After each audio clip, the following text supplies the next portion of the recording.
Everyone quiet. Sounds like we have a visitor approaching. Hello, fellow traveler. You look tired. We're on a long road trip and stopped here to set up camp. You're welcome to rest here for the night. There's always room around our fire. So have a seat. The food's hot, the drinks are cold, the fire is warm, and the stories, hopefully, are scary. I'm Jeremy, and I'm the driver on these road trips we take, but for the night, I'll be your storyteller. So settle in for some stories from the road. Tonight's story is called The Wicker House, and this is written by Shadow Swimmer 77. This is part 1 of the Wicker Saga. I actually reached out to Shadow Swimmer last week, so I shot him an email and said, hey, come to find out, this is part of the story that I narrated a couple months back called A Figure in the Fog, and come to find out there's more to it than just a figure in the fog. So I reached out to him and I said, hey man, I'd really like to narrate this one. He's pretty much said, hey, good luck. So here we go. Of course, everyone claiming residence in Arthur's wake knows tales associated with the Wicker House. It seems that every small province plays host to some structure of ill repute, which, as if by supernatural magnetism, draws rumor of ghosts and bogies, wrapping the timber and stone of its foundation in a shroud of darkness and horror. In Arthur's wake, the Wicker House fills this odious task. Scant days after arriving in town, while taking the time to familiarize myself with the local watering hole and its residents, I became introduced to the well-known superstitions surrounding the Wicker House.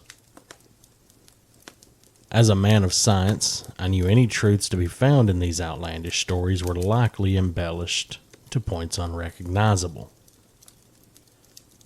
Nothing was firsthand. All experiences were from a friend who knew a fellow who may have seen something. It's the provincial mind which transforms wild dogs into wolves that walk like men and interprets astronomical phenomena as harbingers of certain doom. Still, my curiosity sufficiently piqued, I endeavored to better inform myself upon the subject through more objective means.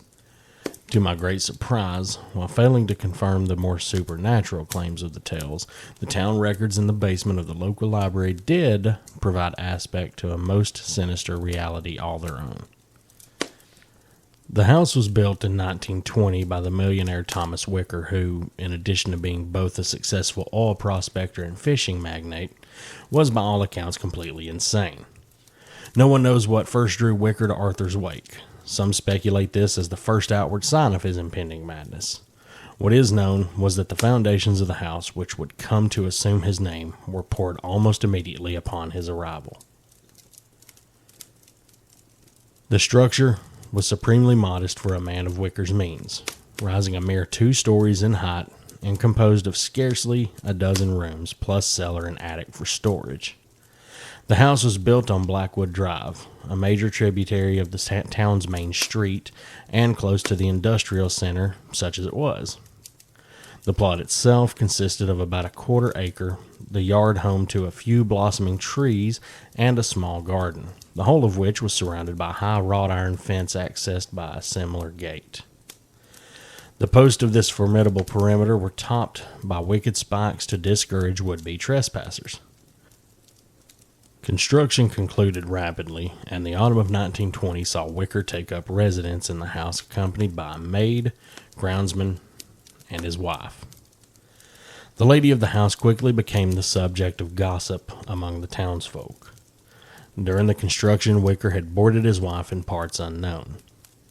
None could recall when she arrived at the house. One day she was simply there. As the groundskeeper cared for the exterior yard and the garden, and the maid handled all domestic chores, including trips to the market, the lady was herself never seen to exit the house. Due to this complete lack of socialization, the townsfolk did not learn so much about the woman as her Christian name. The servants themselves shed no light upon the subject. The man hailed from a remote part of the dark continent, and the woman appeared to be of a mixed breed, vaguely of the Orient. Wicker had acquired the service of each while abroad for business dealings, and neither spoke a word of English. Naturally, the Lady Wicker was the object of a most persistent rumor. Early speculation was she suffered from some exotic malady, which left her drawn and bedridden. These theories were repudiated by those few who could occasionally spy her from the street. In each case, she was seen exclusively at night, staring forlornly through the second-story window of what was assumed to be her bedchamber, lit only by candlelight from within, and to all appearances the picture of health. Additionally, there was little chance the typically damp and sunless climate of the wake would be prescribed to improve someone's constitution by even the most inept of physicians. As common folk are wont to do, with a logical explanation absent, more fantastic theories were crafted. Some began to speculate the woman was a witch, others an enslaved angel won by Wicker whilst dicing with Satan. The one thing all who observed her agreed upon was her singular beauty. I gleaned much of this information from the archives of the local paper, especially one curiosity piece which was accompanied by a photograph of the lady in question. The scene was just as I had heard described.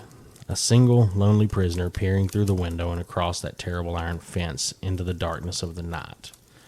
The photograph was muddled due to the quality of prehistoric equipment and the lack of natural light, effectively obscuring the lady's features. Indeed, it was difficult to distinguish whether the blurred form was in fact human, though it did project an impression of unmistakable femininity. And yet, even through that grayish haze, I could perceive a certain piercing, almost hypnotic quality of her eyes. Wicker himself was something of a mystery, though considerably less so than his bride. An attractive man, tall, dark-haired, and well-featured. Many a young woman found herself undeniably jealous of the seldom observed Lady Wicker. Though often away for long periods on business excursions, at home Wicker would frequent the only drinking establishment in the wake, an illicit locale consistently ignored by the well-bribed police force charged with upholding prohibition. Although he had no one in town that might be explicitly named friend, Wicker was known to purchase drinks for the house on his occasions of patronage, and was as such engaged in conversation by no few number of fellow revelers. It never took long for Wicker's tongue to be sufficiently loosened, at which time he would regale his latest passel of hangers-on with fantastic stories of his journeys abroad. Forbidden hoodoo rites in the Caribbean, strange tribal sacrifices in the heart of Africa, dead men who walked in Eastern Europe, and countless others, each one stranger and blacker than the last. Though Wicker never spoke of his wife directly, these tales only served to expound upon the rumors of her origins. Things progressed much in this way for some 5 years. Wicker would travel and carouse upon his return. The servants went about their business without comment or complaint. The townsfolk gossiped. The lady remained a shut-in. The horror occurred without warning. The events that took place on the eve of Samhain in the year 1925 have gone down in the history of Arthur's Wake as unembellished fact. Among the town records, I discovered the report of the patrolman dispatched to respond to the disturbance at the Wicker House. The narrative was itself accompanied by the most gruesome of photographs from the scene in question. I will summarize their contents directly. Thomas Wicker returned from his latest trip abroad on the 31st of October. Having stopped briefly at home, he arrived at the aforementioned drinking establishment in a clearly agitated state. The always impeccably dressed Wicker was sloppily garbed, one shirt tail hanging out of his trousers, shoes scuffed beyond repair. It was obvious he had not recently bathed or shaved. His well-groomed hair was mussed and his eyes were bloodshot and wild.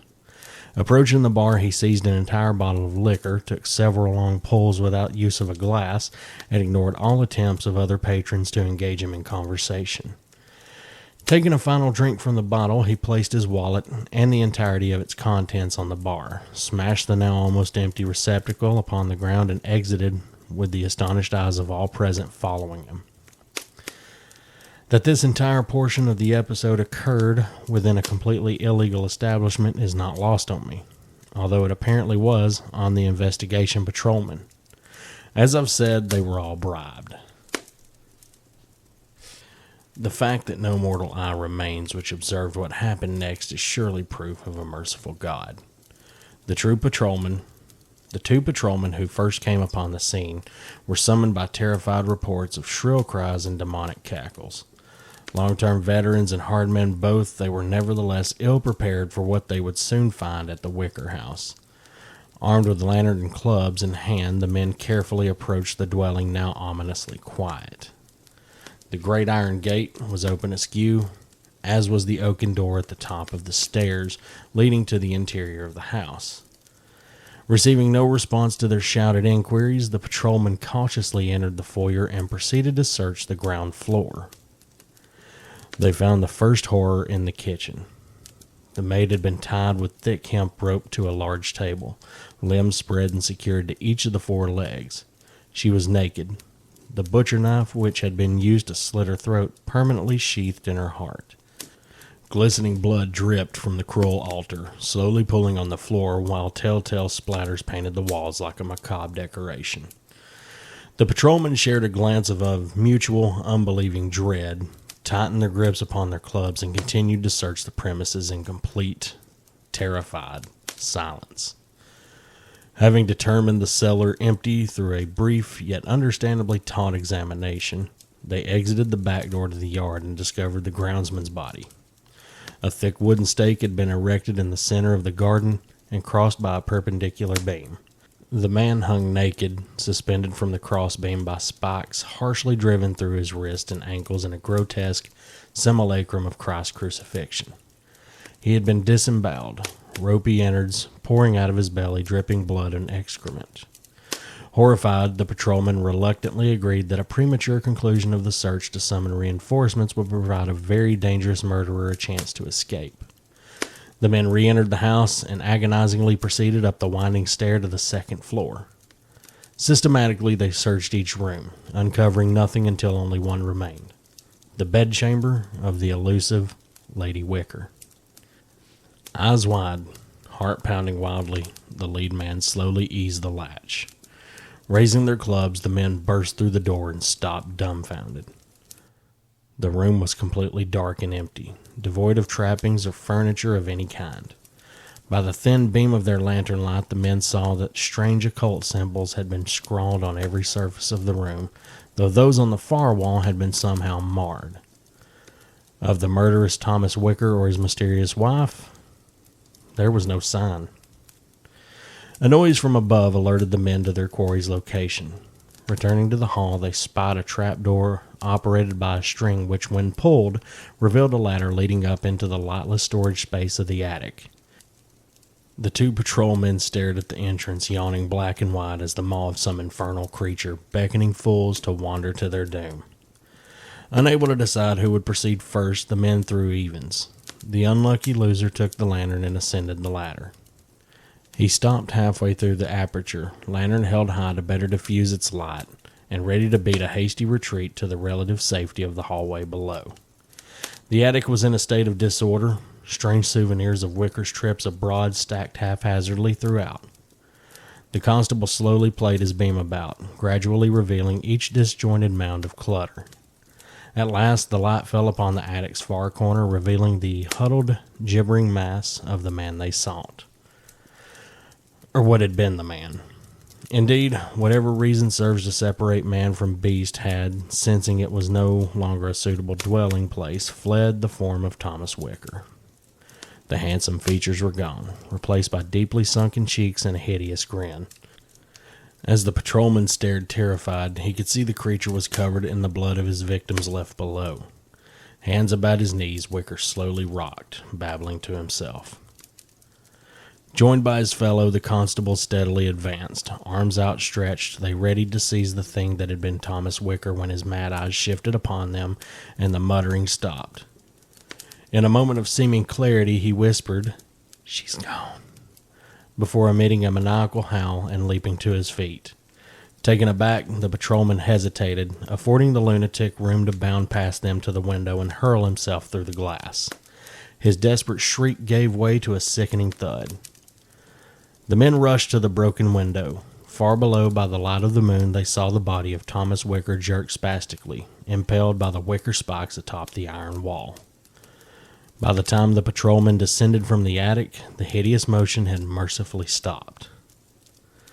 The remainder of the report is, compared to the extraordinary events that had thus far taken place, remarkably mundane. Determining that the murderer was indeed dead, the patrolman called for reinforcements. The house was searched in detail, and much speculation was made regarding the fantastic totems and fetishes populating every nook and cranny. All who set foot on the premises were in unanimous agreement that Thomas Wicker was unequivocally mad. Most confounding of all, there was no sign to what fate befell the mysterious Lady Wicker. Taking the lunatic's final utterance as related by the patrolmen, the investigators deduced that the lady, tired of being regularly abandoned, had fled to parts unknown during Wicker's latest trip abroad. Upon his return, the shock had been enough to push the man into a murderous rage. Since virtually nothing was known of the woman, neither whence she came nor even her proper name, no search was mounted and the case dismissed. It is from this point that the tale departs from the realm of logical reason to instead delve into the twisted byways of urban legend. About a month after the death of Thomas Wicker was when the disappearances began, the investigation of which ultimately led to my arrival in Arthur's wake. Parents would put their children to bed at night and find them gone next morning. Exhaustive searches of the wake uncovered nothing. Strangers new to the town were accosted, imprisoned, and in one instance, lynched by a frightened mob. Some questionable evidence was found on the man's body after the fact, and, with the suspect too dead to claim his innocence, the police too happily declared the case closed. That the pattern of disappearances has continued for more than 60 years would suggest they were mistaken. I've been unable to identify the first to claim seeing a strange light emitted from the long-abandoned window of the Lady Wicker's bedchamber, nor the one who swore he heard the sound of children playing as he hurried past the accursed house. I do know that the tales have spread and grown to the point that they are not so easily dismissed. Shortly, I will ascertain any truth to them that may be. I turn off the small audio recorder I have been speaking into and place it in my pocket as I make the turn onto Blackwood Drive. Heaven only knows for whom I make these notes. A lifetime of chasing ghost stories, of hunting down tales of creatures that delight the imagination and offend the sensibilities has thus far provided me no hard evidence of the existence of some supernatural realm dwelling in the darkened shadows of our world. Indeed, each investigation only further affirms what I have long determined. The human mind is a miraculous thing in its unabashed propensity to deceive itself. And yet, I abide. Perhaps this will be the time my perseverance is at last rewarded with even a bare glimpse of that other place. A place every man knows, yet none have seen but in their blackest nightmares. A place of monsters. Slender tendrils of fog quest hungrily between my feet like living things as I approach the ruins of the Wicker House. Pushing through the rusted iron gate, I'm reminded that, despite my misgivings, I too am human. My mind is readily capable of deception as any other. Indeed, making my way up the front path, a trick of the moonlight suggests a soft glow emanating from the second-story window as if from a candle lit within, and, were it not impossible, the visage of a beautiful woman stares down and smiles at me approvingly. My hand tightens on the knob as children's laughter reaches my ears. I open the door. All right, that was it. That was The Wicker House, and that was written by Shadow Swimmer 77. That is the first of 18 or 19 different stories that will be coming. So, hope you enjoyed the first story. Next week's will be, what was it called? Lights. Lights. Lights. And that will be part 2 of the Wicker Saga. So, again, hope you enjoyed. And if you did, let me know. If you want to reach out and, suggest any other series. Now, it'll be way down the road because there's a lot of these, and I'd like to kind of get through all of these before I jump to a next topic. But if you got anything to suggest, you can reach out to me on social media or through emails. The social medias are FMER Podcast on Instagram and Facebook, Full Moon Empty RD on Twitter, and Full Moon Empty Road on TikTok. Email is fullmoonemptyroad@gmail.com. Again, thank you so much for stopping in tonight. I've been recording for feels like a few hours now, and my voice is tired. And so we're gonna call it a night here. So let's keep that fire burning low. Good night, everyone.